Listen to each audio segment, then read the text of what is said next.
时光飘过，回头又见，长夜细诉别时情。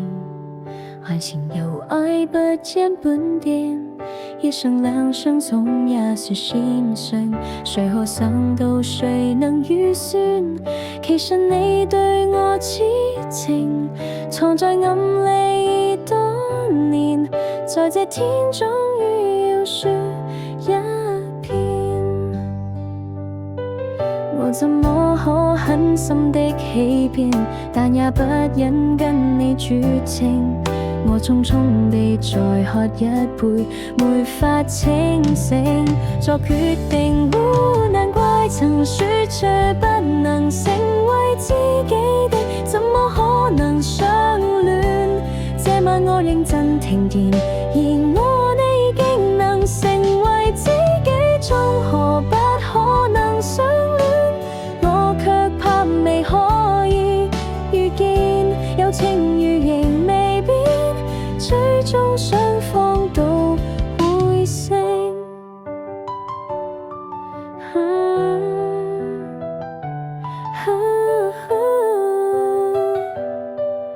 到那一天將必聽到知己小聲到永遠。如果可以回頭避免，也許彼此好過點。無奈看你此刻眼睛，彷彿我不應拒絕邀請。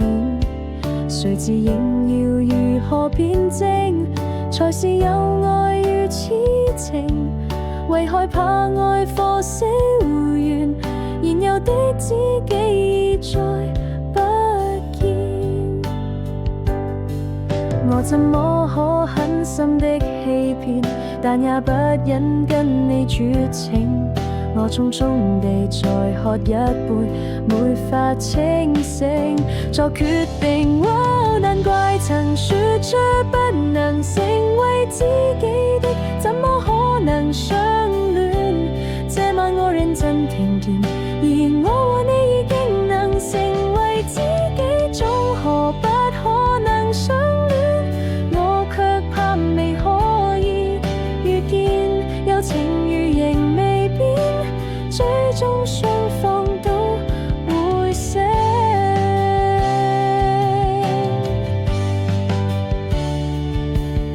難怪曾說着不能成為知己的，怎麼可能相戀？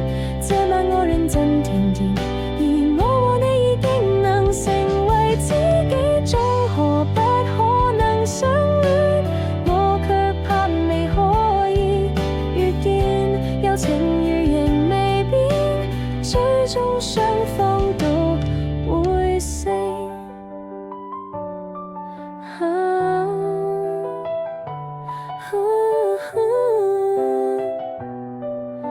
到那一天將必聽到知己笑聲，到永遠。